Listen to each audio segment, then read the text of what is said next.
I'm Natalie Harper. I'm 31, and the night everything shifted for me started under a string of patio lights at my parents' home, the sound of laughter floating over the backyard like nothing in the world could ever go wrong. I had just set my glass down when my younger sister Vanessa stepped into my path with that soft, sugary tone she uses whenever she wants something. By the time I realized she wasn't making small talk but asking for nearly $30,000, the air between us had already tightened. I told her no calm but firm, expecting her to roll her eyes and walk away the way she usually does. Instead, she smiled at me with a look I couldn't place then, but would understand too well soon enough.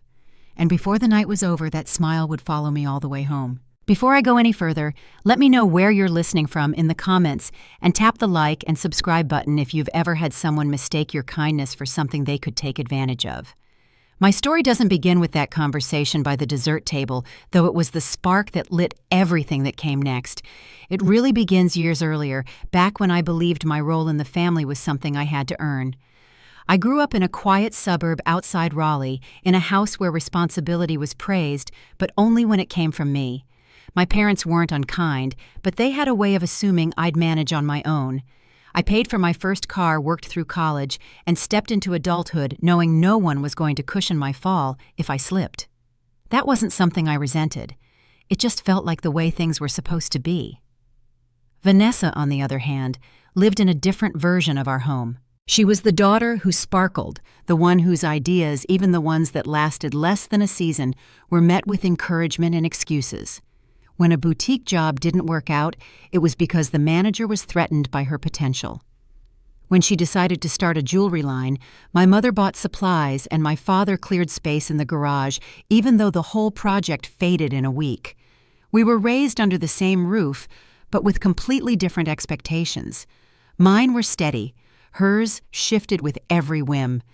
By the time I was 31, I'd built a solid career as a marketing consultant. I loved the independence of it, choosing clients, setting my schedule, building something with my own hands. It wasn't glamorous, but it was mine, and I thought that mattered. I thought my family saw that. I thought they understood how much work went into keeping my life stable. But the truth is, stability is invisible to people who've never had to maintain it. That Saturday evening, the house was full music spilling from the speakers' relatives, stepping in and out with plates balanced in their hands, and the kind of warm chatter that usually makes gatherings feel gentle. I'd arrived right after a client call carrying my laptop bag the way I always do. I kept it with me because it held everything: my software, my work files, my contracts. One spill, one broken hinge, one wrong move, and weeks of labor could disappear. My family knew that, at least in theory. They'd heard me talk about deadlines and meetings, but knowing something and valuing it are rarely the same thing. When Vanessa approached me near the dessert table, she stepped close enough that I could smell the vanilla from the cupcake she'd just eaten. She spoke casually at first, asking about my work and pretending to be interested in a campaign I'd launched. Then she slipped in.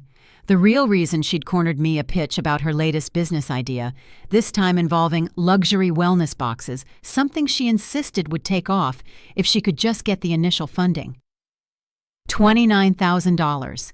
I laughed, assuming she was joking, but her face stayed smooth as glass. When I told her no, she didn't argue or pout. She only gave a small, knowing smile and drifted back toward the patio. Nothing in her expression warned me what she would do next. Nothing in her tone hinted at the moment that would come less than an hour later. The night felt ordinary enough that I let myself relax, chatting with an aunt I hadn't seen in months, and taking a seat near the pool with a plate of fruit. The air had cooled just enough to be comfortable, and for a moment everything felt peaceful.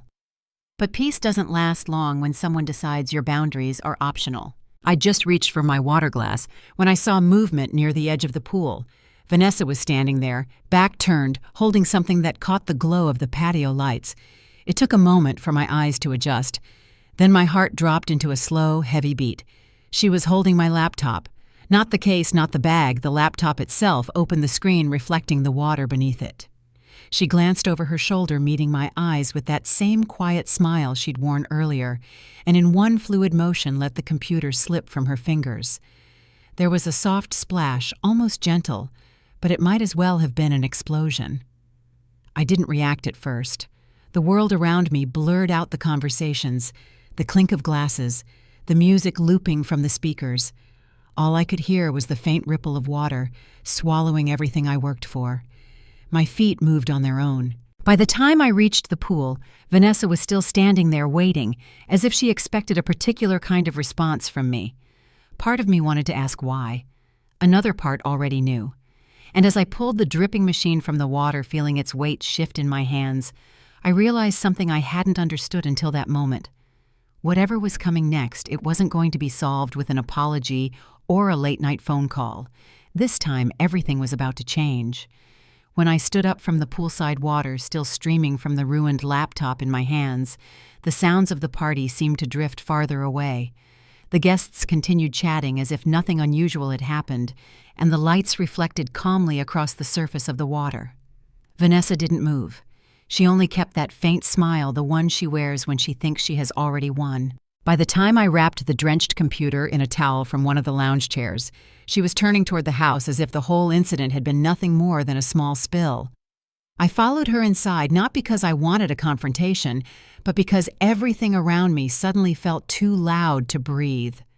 My mother met me just past the sliding door, her glass of white wine held between her fingers. She glanced at the towel, then at my face, and sighed like a teacher dealing with a child who'd forgotten her homework. "Natalie, it was obviously an accident." She set her voice low enough to imply we shouldn't create a scene. I told her I'd watch the entire thing. She only frowned as though I had misunderstood what my own eyes had seen. "Your sister didn't mean any harm," she added, and the dismissal in her tone landed harder than the splash had. I stepped past her and walked into the kitchen so I could set the dripping machine on the counter. Water pooled beneath it, tracing slow lines across the granite.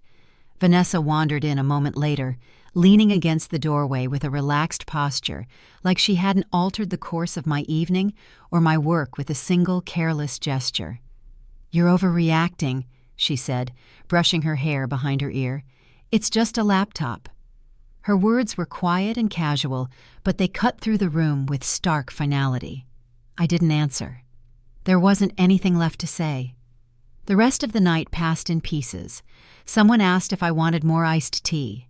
Another relative pressed a slice of cake into my hand before I could politely decline.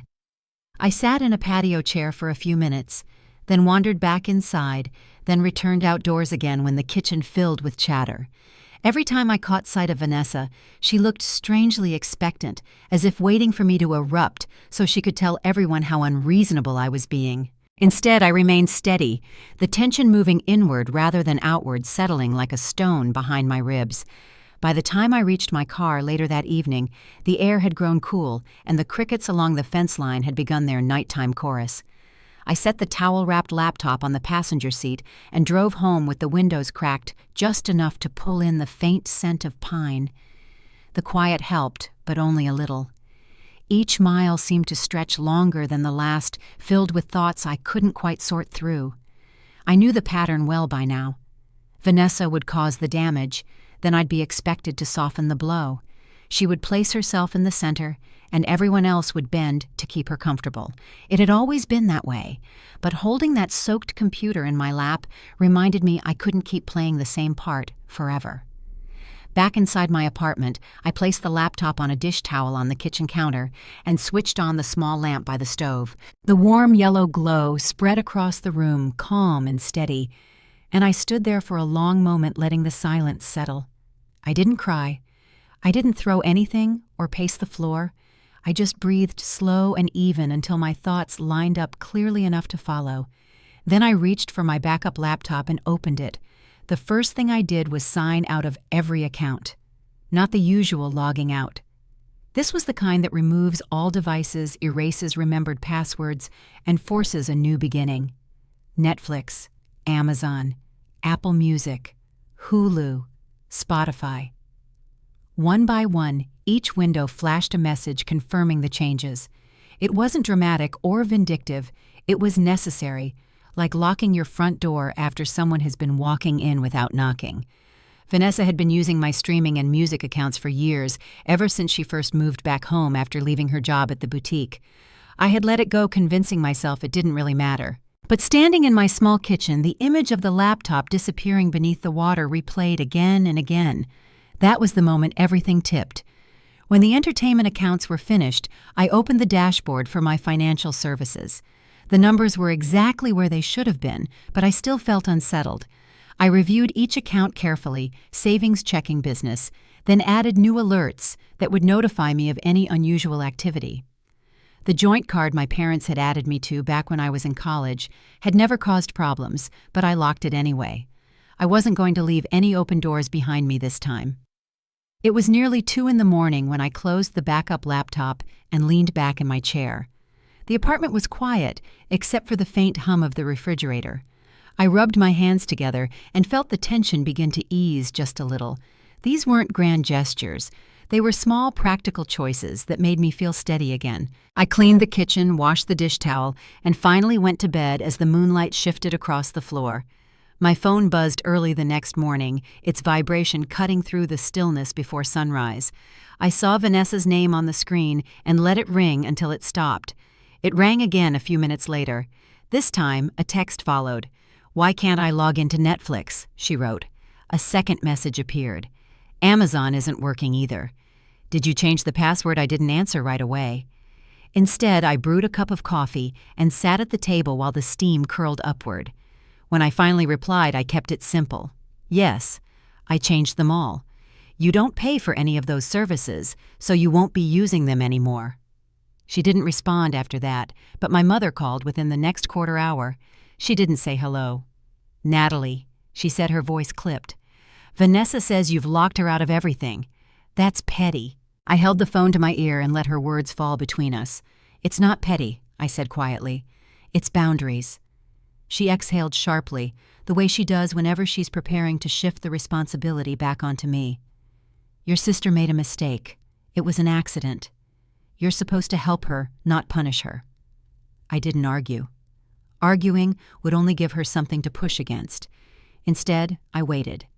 After a moment, she muttered something about me being dramatic and hung up. The rest of the morning moved on, but the calls didn't stop. My father's number appeared around noon. He spoke gently, careful not to take a strong stance one way or another. "Your mother's worried," he said. "You two need to work this out. It's not worth fighting over." I listened, but I didn't agree or disagree. He paused, perhaps waiting for me to bend the way I usually did, then added, "She's your sister." When I didn't fill the silence, he ended the call. By late afternoon, messages from extended relatives began appearing, screenshots from a group chat where Vanessa had gathered a few aunts and uncles.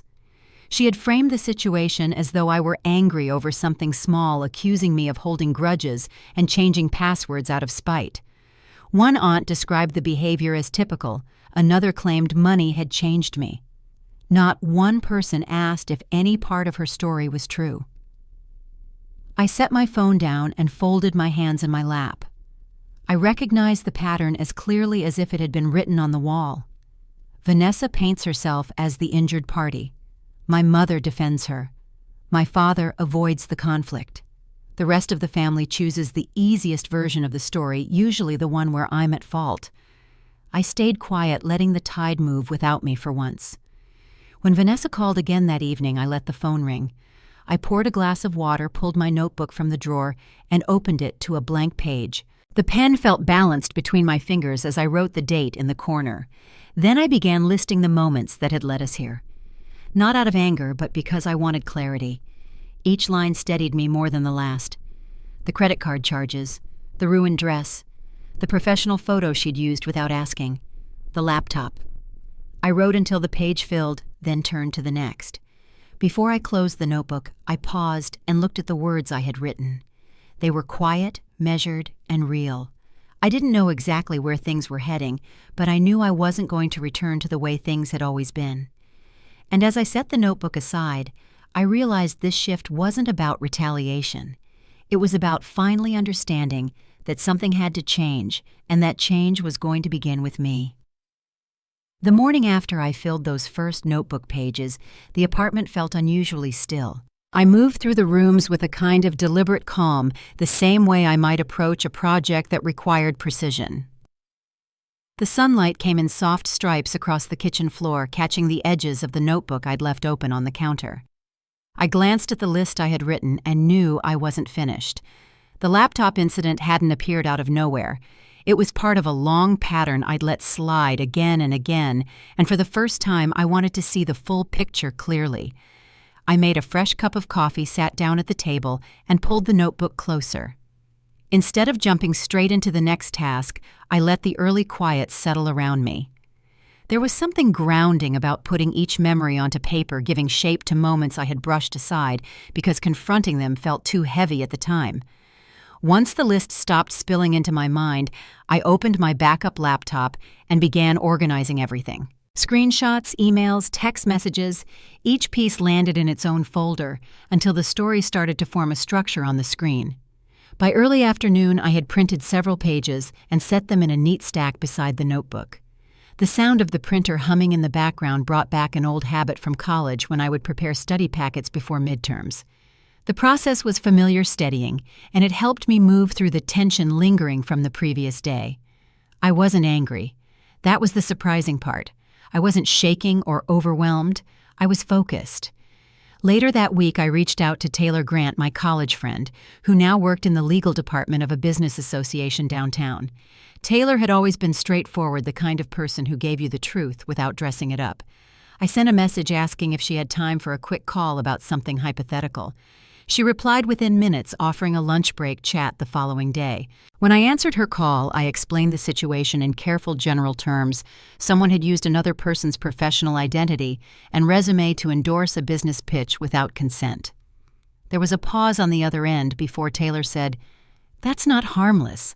That's something that can open the door to real liability." Her voice was steady, factual, and hearing it stated so plainly made something inside me settle. She didn't ask whether I was talking about a friend or family member, and I didn't volunteer that information. I only asked a few more questions and thanked her before hanging up. After the call, I walked out to my small balcony and let the fresh air cool my face. The sky had that pale afternoon hue that sits somewhere between blue and silver. I leaned against the railing and watched a neighbor watering her plants 2 floors down. There was something reassuring about the normalcy of it, something that helped the weight of Taylor's confirmation fall into place without overwhelming me. That evening, I continued gathering evidence. I scrolled through old messages from mutual friends and looked at posts Vanessa had shared over the past year. She had always enjoyed presenting a certain image online, a blend of ambition and charm. It didn't take long before I found a photo she'd posted months earlier taken at her desk. My old project logo was visible on the screen of her computer, faint but unmistakable. I added it to the growing compilation. A few days later, during brunch with a couple of acquaintances I hadn't seen in some time, I overheard a conversation at the neighboring table. One of Vanessa's friends was talking animatedly about Vanessa's big new venture, describing it as though things were already in motion and funding was nearly secured. I kept my tone neutral as I asked, "She mentioned that to you?" The friend nodded. She said you were helping her behind the scenes, kind of like a silent advisor. She said it casually, as if it were common knowledge. I stirred my coffee and let her words settle. There was no surprise left in me, just a quiet recognition. I went home and resumed sorting through the digital clutter Vanessa had left behind over the years. That was when I found the pitch deck, the one sent to a potential investor, forwarded to me by an old client who thought I should know my name was attached to it. My photo, my professional summary, my actual LinkedIn link had been placed under the heading Advisors. For a long moment, I didn't move. The document sat open on my screen, crisp and clear, each detail impossible to misinterpret.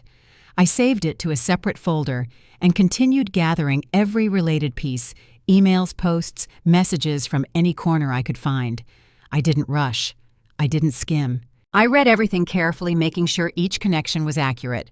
By the end of the week, I'd assembled a binder thick enough that it snapped shut when I lifted it from the table. I didn't share any of this with my family. Not yet. I kept my usual routine, completed my work tasks, answered client calls, and checked in with colleagues as if nothing had shifted. When my mother called again to suggest I smooth things over with Vanessa, I simply told her I was busy. When my father texted to say he hoped the tension would ease soon, I acknowledged his message with a short reply. Quiet created a kind of space I hadn't felt in years, a space where I could think without being interrupted by someone else's version of events. One night, while updating the binder with a few new pages, I realized the apartment felt different. It was subtle, like the air had taken on a steadier rhythm. The dim lamp over this kitchen table cast a soft glow on the organized stacks of paper, and for the first time since the party, the heaviness that had settled in my chest began to loosen. I wasn't trying to prove anything. I wasn't trying to win an argument. I was simply collecting the truth and placing it where it could be seen clearly. A few days later, the phone buzzed with a message from Mr. Carson, a longtime family friend who had known me since high school. He explained that his investment group had recently been approached by Vanessa and her business partner, and that something in her pitch gave him pause. When he saw my name listed as an advisor, he decided to call. His voice held a tone I couldn't quite place, concern maybe or curiosity, but he didn't pressure me for details. He only forwarded the material and said he thought I should be aware. After we hung up, I sat back in my chair and looked at the new documents, the ones confirming what I'd suspected. I printed each page and placed them in the binder in the order they arrived. There was something calming about the structure, each page resting neatly against the next, the story unfolding without any added embellishment. By the end of that week, the binder held everything I needed. Not for confrontation, not for a spectacle, but for understanding. It showed the path from that moment by the pool to the choices that followed each step, clear and steady. I closed the cover and let my hand rest on top of it. The apartment was quiet, the day drawing to a close outside the window, and I felt a stillness I hadn't known in a long time. I didn't know what the next days would bring, but I could feel something shifting beneath the surface. The silence I'd created wasn't empty, it was preparation. Every page in that binder reflected the truth I had been avoiding for years, and now that it was laid out in front of me, the next step no longer felt uncertain. It felt necessary. And as I turned off the kitchen light and walked toward the bedroom, I carried one simple understanding with me: the real change was just beginning to take shape. In the days that followed, I found myself moving through my routines with a new steadiness, as though that binder on my kitchen table had turned down the noise in my life. I still answered client calls, still tackled deadlines, still returned messages from colleagues. But there was a quiet understanding guiding every choice I made. Each evening, I would sit at the table with a cup of tea, glance at the thick binder, and feel a kind of clarity settling in. Nothing about my circumstances had changed yet, but the way I approached them had. One night, I sat down with my old laptop bag beside me and opened a blank document. The room was calm, the lamp casting a golden shade across the table. I typed out a timeline, simple at first, just dates and short descriptions. Then I filled in the gaps with details from memory screenshots and messages. There was something reassuring in seeing the events lined up together. It wasn't about blame or anger. It was about understanding how each moment connected to the next. When the document reached the present day, I read through it slowly, each line giving shape to years I had brushed aside. The timeline wasn't dramatic or emotional. It was practical and clear, like the outline of a story I had lived without noticing its structure. Once I printed it, I slid the pages into the binder, creating a new section that fit neatly between two earlier chapters. That same week, I ordered a new laptop. It arrived in a compact box, matte black with a secure seal, and I opened it with a kind of careful anticipation. The machine was lighter than I expected and powered on with a soft glow. I set up encrypted drives, biometric locks, and security keys. The process took the better part of the afternoon, but when I finished, I felt a comfort I hadn't realized I was missing. This was the first time I'd built a digital space with the intention of protecting it completely. The next morning, I sat at my desk with the new laptop in front of me and the binder open beside it. I expected to feel overwhelmed by the work ahead, but instead a sense of direction settled in, steady and deliberate. I wasn't planning revenge. I was building structure, something I'd never done before with my family. Later that afternoon, I received a message from a former client I hadn't heard from in a while. He wrote that he had received a pitch from a new startup and thought I should know my name had been listed as a part-time advisor. He attached the document and wished me well. I opened the file and saw my profile placed neatly under the advisor board heading. My photo was smaller than the others, almost as if it had been added at the last minute, but the link to my actual LinkedIn page was unmistakable. I read the document twice, then saved it and printed a copy. Once it was in my hands, I added it to the binder without hesitation. The pages fit into place so cleanly, it felt almost like the binder had been waiting for them. The next step came naturally. I reached out to Ethan Price, a friend I had known since my early 20s, who now worked in a small private practice downtown. Ethan had always been patient, thoughtful, and clear. I sent him a short message explaining that I'd like to discuss something related to unauthorized use of my professional identity. He responded within an hour, offering to review whatever I could send him. I spent the evening scanning each page, labeling the files, and bookmarking sections that might be relevant. When the scans were finished, I sent the entire collection in a secure folder. I didn't include any emotions or explanations. The documents spoke for themselves. The next morning, Ethan called. His voice was calm as he walked me through the legal implications. He explained that using someone's credentials without consent, especially for financial gain, could be considered misrepresentation. When tied to the laptop incident, the pattern created a more complete picture. He didn't rush me or push me toward any decisions. He only said he would prepare a letter outlining the facts and advising the parties involved to cease any use of my name. When we ended the call, I sat quietly for a moment, letting the information settle. My apartment felt peaceful, as though everything inside it had aligned. The binder was no longer a private reflection of my experiences. It had become something tangible, a record with purpose. 2 days later, I received the final draft of the letter from Ethan. The language was professional, direct, and carefully measured. He had addressed it to Vanessa, her business partner, and for clarity included my parents. Reading through the document, I felt a calm awareness spread through me. There was nothing harsh about it, nothing emotional or accusatory.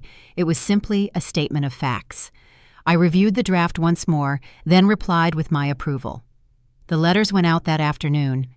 I didn't expect an immediate response, and for the first few hours, nothing happened. I continued my workday fielded client calls and stepped out to check the mail. When my phone buzzed later that evening, it was with a string of messages from Vanessa. Each one carried a different tone: surprise, frustration, confusion. But I didn't engage. I set the phone down and walked to the balcony, letting the quiet evening air help me stay grounded. My mother called soon afterward. Her voice was sharper than usual, though she kept it low as if she didn't want anyone nearby to overhear. She wanted to understand why I had involved an attorney. I listened closely, choosing my words carefully. I told her it was necessary to clarify some things and that the letter wasn't meant to embarrass anyone. She didn't accept the explanation, but I didn't push. When the call ended, I stood for a long moment near the sliding door, watching the lights from nearby buildings blink softly against the dark. That night, I printed a final set of documents for the binder, Ethan's letter, the cover pages, and the confirmation receipts. I placed them in their own section, smoothing each one flat before closing the binder. The weight of it in my hands felt different now, more balanced, more complete. The following morning, I woke with a sense of quiet purpose. I made coffee, watered the small plant on my windowsill, and prepared for the day.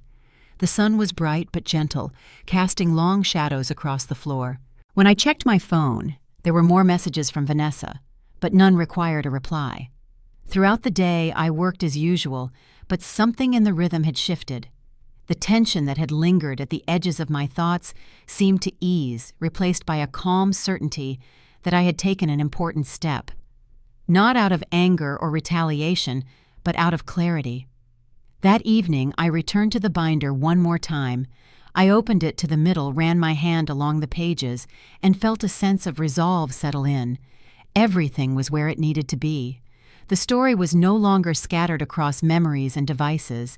It had form, structure, and proof. I didn't know how the next chapter would unfold, but I knew it was coming. There was a quiet momentum building, steady and unmistakable, something that would carry me toward the moment where the truth would no longer be mine alone to hold. And as I turned off the lamp for the night, the binder resting closed on the table, I understood that the balance in my family was about to shift.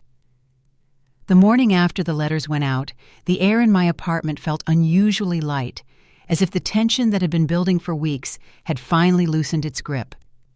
I made coffee and sat at the kitchen table, letting the steam rise toward me as the sunlight shifted slowly across the floor. The binder rested nearby, closed for the moment, but never far from reach.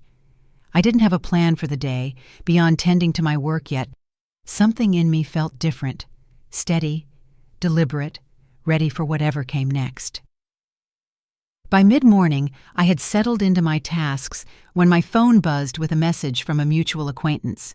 He told me he'd heard about a business brunch Vanessa had attended the day before, in which she'd spoken excitedly about her upcoming venture. According to him, she had mentioned a few investors who were considering her pitch and hinted at a partnership she was hopeful about. I read the message twice, not out of disbelief, but to anchor myself before responding. I thanked him for the update and went back to my work, though the information lingered in the back of my mind. That afternoon, I stepped out to get some fresh air. The sky had turned a muted blue with soft clouds scattered across the horizon. As I walked along the sidewalk, I thought about the binder at home, how it had grown from a small stack of notes into a comprehensive record. The more I considered the steps I'd already taken, the more I understood that the real shift wasn't in the documents themselves, but in the way I was choosing to move through each moment.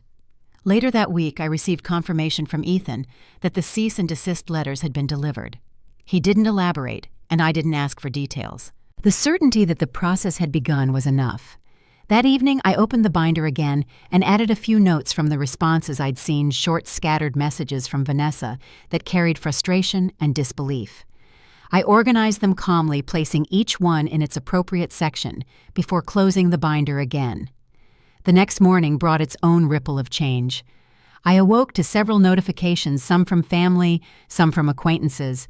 Vanessa had posted a picture on social media, her expression composed, but her caption vague enough to imply she'd been wronged by someone close to her. I scrolled through it once, then put the phone down. It wasn't new behavior, and it didn't require a reaction from me. The quiet I'd created around myself was intentional, and I wanted to maintain it. That afternoon, while reviewing files for a client, I received a message from an investor Vanessa had contacted. He explained in polite and professional terms that he was grateful for my clarification and that he would adjust his files accordingly. There was nothing dramatic in his note, but the implication was clear he had taken the letter seriously. I printed the email and placed it in the binder. As I slid it into its sleeve, I felt a subtle shift, as though another small piece had fallen into the right place. The following days unfolded gently. I stayed focused on work, met a friend for lunch, and spent an evening organizing my home office. The binder remained on the shelf in plain sight, not as a looming presence, but as a reminder of the boundaries I was reinforcing. Each day carried fewer interruptions, and the silence that once felt heavy now gave me room to think. One afternoon, while running errands, I stopped for a cup of tea at a small cafe I liked. As I waited for my order, I overheard a pair of acquaintances at a nearby table discussing the latest developments in the local business community. One of them mentioned Vanessa's venture, her voice softer than before, as if she wasn't sure whether the story still held the same weight. I didn't interrupt or interject. I simply listened for a moment, then picked up my tea and walked outside into the fresh air. The world didn't need my commentary. It was shifting on its own. A few days later, I received a message from someone I hadn't spoken to in quite some time. She told me she'd been approached by Vanessa about a partnership and that something felt off about the proposal. She asked if I knew anything about it. I responded with care, explaining that I wasn't involved in any of Vanessa's ventures and that she should trust her instincts. I kept it simple and respectful, offering no additional details. The conversation ended with her thanking me for my honesty. That evening, I sat at the kitchen table, binder open once again. I added the new information, making sure everything remained organized and clear. When I finished, I closed the binder with a quiet sense of completion. I looked around the table, the soft glow of the lamp, the neatly stacked papers, the calm stillness of my apartment, and realized how different things felt from just a few weeks earlier. The next significant shift came through an indirect path. A friend of my father's reached out privately saying he'd heard murmurs about discrepancies in one of Vanessa's pitches. He didn't ask for details, but his tone suggested that the situation was beginning to attract attention outside our immediate circle. I thanked him for letting me know, then wrote a brief note about the conversation to include in the binder later. That weekend I spent time tending to the small moments I had been neglecting. I watered the plant on my windowsill, rearranged a few shelves, and caught up on some reading. The quiet felt welcoming rather than isolating. Every so often my phone buzzed, but I didn't rush to answer. I had learned to pause before reacting, and that pause gave me space to choose my next steps carefully. It wasn't until early the next week that the first real crack appeared. I received a message from an acquaintance who had attended a local networking event where Vanessa had presented her business idea. According to her, the room had been noticeably cooler than usual. Some attendees asked direct questions about her advisors, and one even mentioned receiving a clarification email from me. Vanessa had tried to steer the conversation, but the shift was visible. Her presentation, which had once been met with enthusiasm, now carried an air of uncertainty. I didn't react outwardly. I thanked the acquaintance for reaching out and kept the message short. But when I added the new information to the binder, I sensed a turning point. What had started as small, quiet steps had begun to form a path of their own. Later that evening, I sat on the couch with a cup of tea looking at the binder resting on the coffee table. It wasn't just a collection of documents anymore. It was a map of the choices I'd made. Choices grounded in clarity rather than emotion. My steps hadn't been dramatic or loud. They had been practical, measured, and rooted in the simple truth that everyone deserved to move through their life without being misrepresented or used. The night grew still as I set my cup aside and turned off the lamp. I wasn't sure what the coming days would bring, but I knew I had done what was necessary to protect myself, and for the first time in a long while, I felt ready for whatever came next. The turning point didn't arrive with a dramatic announcement or a sudden change in temperature. It came quietly early on a Wednesday morning when my phone buzzed with a message from Ethan. He wrote that several investors had already responded to his letter, acknowledging the clarification and confirming they would remove my name from their files. I read the message twice and placed the phone on the counter beside my coffee.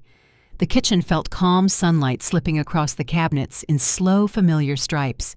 Something had shifted, but the moment carried a gentler weight than I expected. A few hours later, I received an email from one of the investors Vanessa had been pursuing. His tone was polite, almost formal, but it was clear he had been surprised by the information. He confirmed that he would not be moving forward with her proposal. I printed the message, slid it into the binder, and returned to my work calls. Each document found its place without hesitation, and the binder had begun to take on a sense of completion. Every time I closed it, the click of the cover felt final. That afternoon, I stepped outside for fresh air.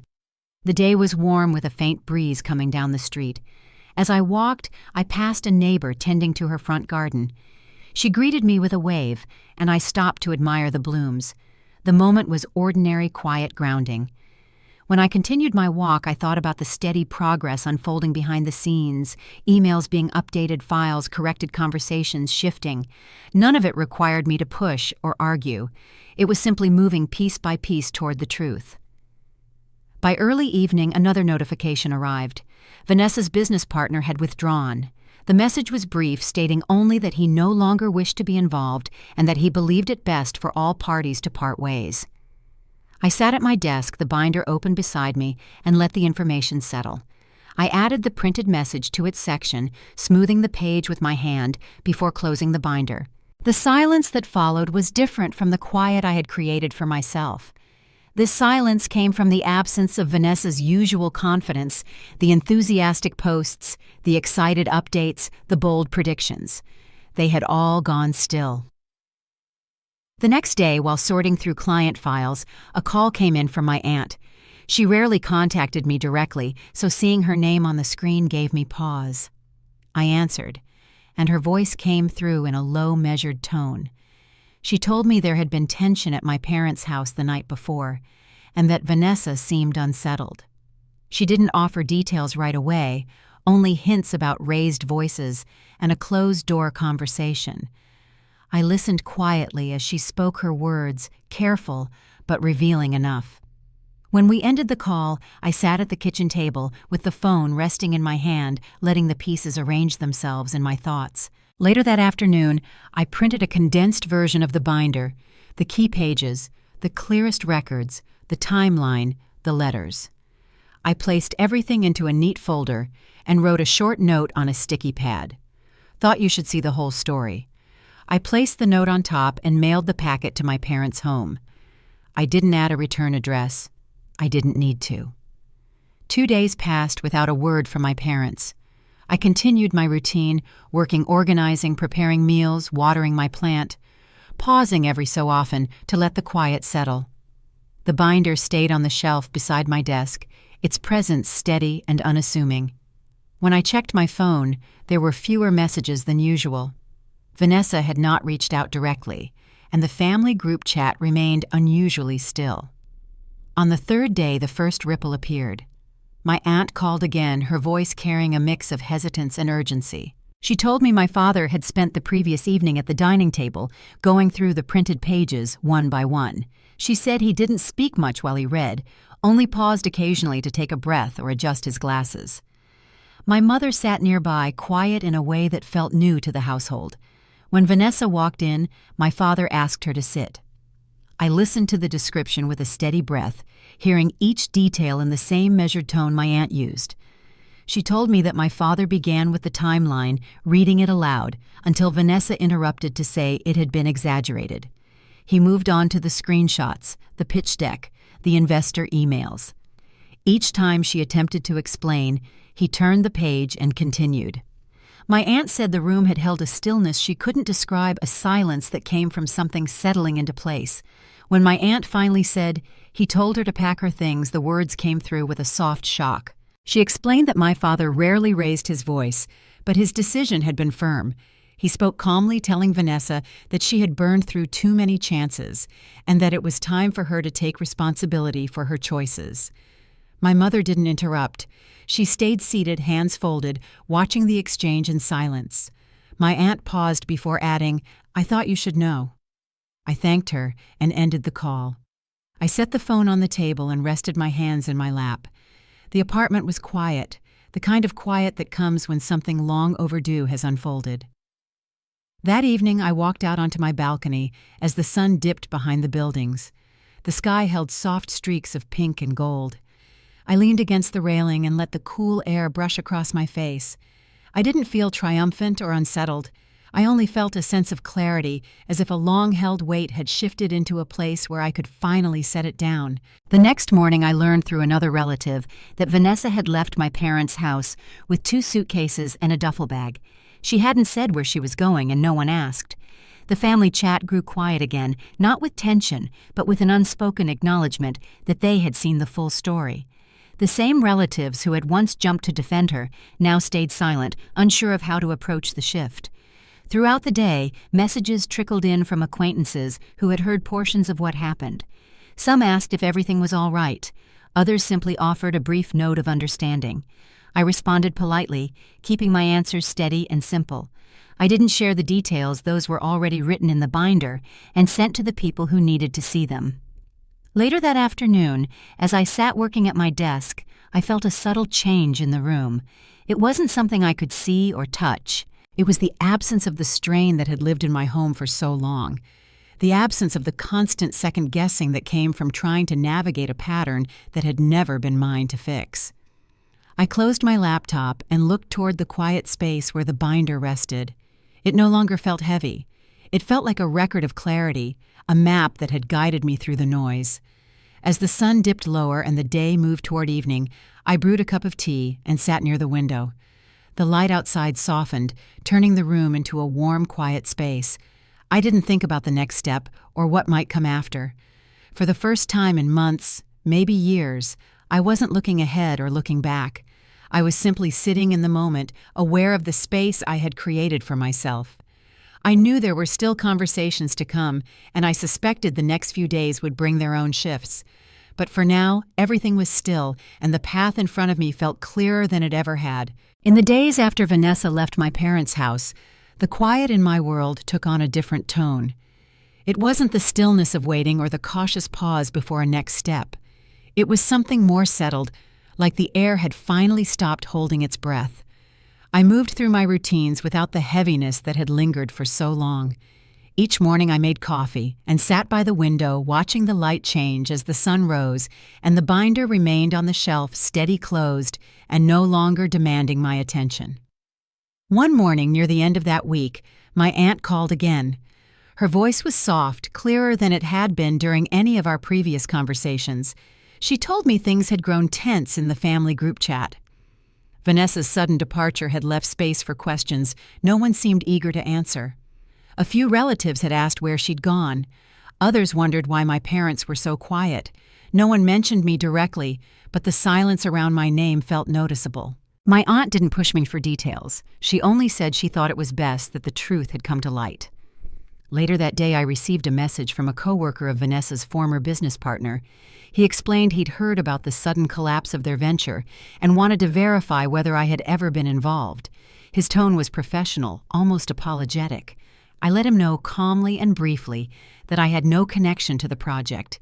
He thanked me for clarifying, and the conversation ended there. Afterward, I added a short note to the binder, more out of habit than necessity. As the week continued, more news trickled in through acquaintances and family connections. Someone mentioned that the last investor Vanessa had approached had withdrawn his interest. Another said her business partner had begun distancing himself publicly, sharing a statement about unforeseen circumstances that required him to step back. No one blamed me, and no one asked for explanations. Each shift happened quietly, as though the pieces were arranging themselves in the open. One evening, as I prepared dinner, my father called. His voice was steady but carried a tired undertone. He asked how I was doing and whether I needed anything. I told him I was fine and asked how things were at home. He paused long enough for me to understand there was more he wanted to say, but he only offered a short response before ending the call. When I set my phone down, I felt an awareness settle in a sense that the truth had made its way through the house without needing me to guide it. A few days later, while stopping at a grocery store on my way home, I ran into one of Vanessa's close friends from years earlier. She hesitated before greeting me, her expression softer than I remembered. She mentioned she hadn't heard from Vanessa in some time and that she'd stepped back from the group. I listened as she spoke about canceled plans, unanswered messages, and a growing distance that seemed to appear overnight. Her words weren't laced with blame or gossip. They were simply observations the kind people make when they're trying to understand a shift. When I left the store and walked back to my car, the early evening air felt cool against my skin. I didn't feel unsettled or triumphant. I only felt aware of how much had changed without my having to say much at all. As the days passed, more pieces of the story came through in quiet, indirect ways. Someone mentioned that Vanessa had been staying with a friend for a few nights. Another person said she had reached out looking for short-term work.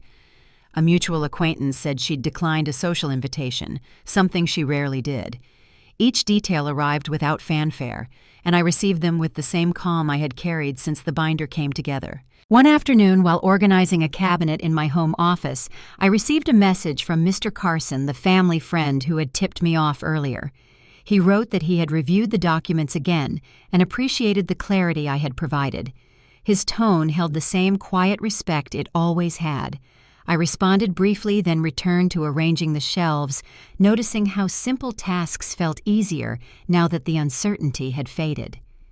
A few days later, I ran into Vanessa unexpectedly. I had stopped at a small cafe after a morning meeting, hoping for a quiet moment before heading home. As I stepped outside with my drink, I noticed her across the street. Her posture was different, shoulders slightly rounded, her attention focused on the sidewalk rather than the world around her.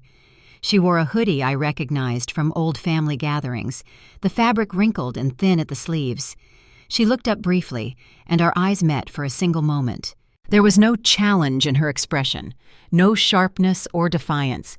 She looked away almost immediately, continuing down the street with slow, uncertain steps. I didn't call after her. I didn't cross the street or force a conversation. I remained where I was, letting the moment pass like a quiet exhale. When I returned home, I set my keys on the counter and paused in the entryway. Something about seeing her had settled into a place I hadn't expected. I didn't feel anger or sorrow, and I didn't feel the need to revisit old conversations. The truth had already moved through every part of our lives, and the distance between us felt like the natural outcome of choices made long before any letters were sent. That evening I made a simple dinner and sat at my kitchen table while the room grew dim around me. The binder was still on the shelf, untouched for days now.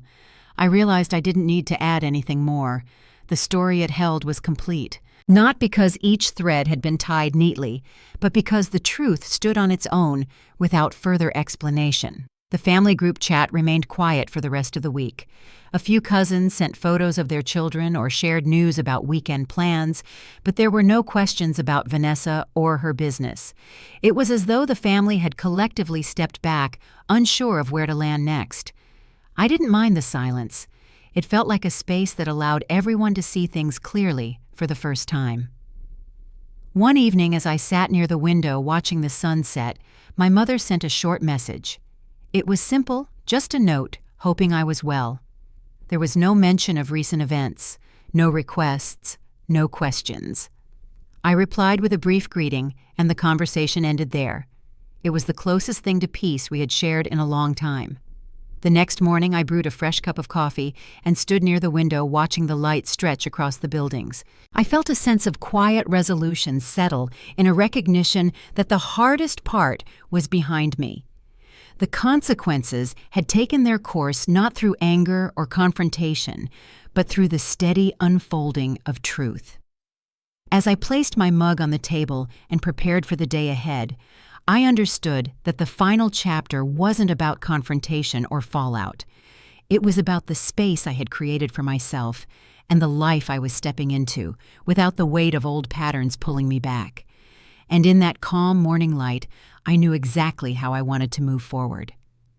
The morning after my mother's quiet message, I woke to a stillness that felt different from anything I'd known in years. It wasn't the tense silence that follows conflict, or the heavy quiet that comes from bracing for someone else's reaction. It was gentle, almost like the air had settled around me in a way that made room for something new. I moved through my apartment, opening the blinds and letting the daylight spill across the floor. And for the first time since this all began, I felt like I could breathe without the weight of old patterns tightening in my chest. Over the next few weeks, life found its own rhythm again. Work picked up, and I took on a new contract that challenged me in the best way. My days were filled with steady calls and well-paced tasks, and my evenings were calm, shaped by routines that grounded me. The binder stayed on the shelf, its presence no longer commanding, but familiar, like a chapter I had finally finished. I didn't open it again. I didn't need to. I heard bits and pieces about Vanessa through family channels. She was staying with friends, picking up short-term jobs, and keeping a low profile. The family chatter around her had softened, no longer filled with excuses or defenses. People spoke about her choices with a kind of honest concern I hadn't heard before. No one asked me to intervene, and no one suggested I fix anything. It felt like the first time the responsibility to hold everything together had been lifted from my shoulders. One Sunday morning, my father called while I was folding laundry. His voice was steady, quieter than usual. He told me he was proud of how I handled everything. There was no lecture, no hesitation, just a calm acknowledgement that he'd seen the full picture. We talked for a few minutes about work, about the weather, about nothing in particular. When we hung up, I sat on the edge of the bed and let the moment settle. It wasn't dramatic or emotional. It was simply real. The only time I saw Vanessa again was months later. I was walking out of a bookstore with a small stack of novels when I noticed her across the parking lot. She looked different still herself, but softer around the edges, as though the last year had asked more of her than she'd expected. She caught my eye and paused. For a moment, neither of us moved. There was no anger in her face, no defensiveness, just a quiet recognition that we'd reached a place where neither of us could pretend things hadn't changed. She didn't come closer, and I didn't cross the distance between us. We shared a brief nod, small but sincere, and then she turned toward her car. As I watched her go, I felt a calm acceptance settle over me. Not forgiveness, not the reopening of old doors, just peace. She was walking her path now, and I was walking mine. Back home, I placed the books on my coffee table and made myself a cup of tea. I sat in the quiet and let the warmth move through me. My life was different now, not louder, not grander, just clearer. I had drawn lines I should have drawn years earlier, and instead of closing my world, those lines widened it. I had room for myself in a way I never had before. As the sun set that evening, I thought about everything the past months had taught me. Boundaries aren't walls meant to keep people out. They're doors you choose when to open and when to close. They're the quiet decisions that honor who you are and who you're becoming. And sometimes the strongest form of justice isn't changing someone else. It's refusing to be changed by the ways they've hurt you. If you've ever had to rebuild your peace after years of carrying more than your share, I hope my story reminds you that it's never too late to choose yourself. And if it did, feel free to share your thoughts or subscribe for more stories like this, stories about finding strength even in the quietest moments.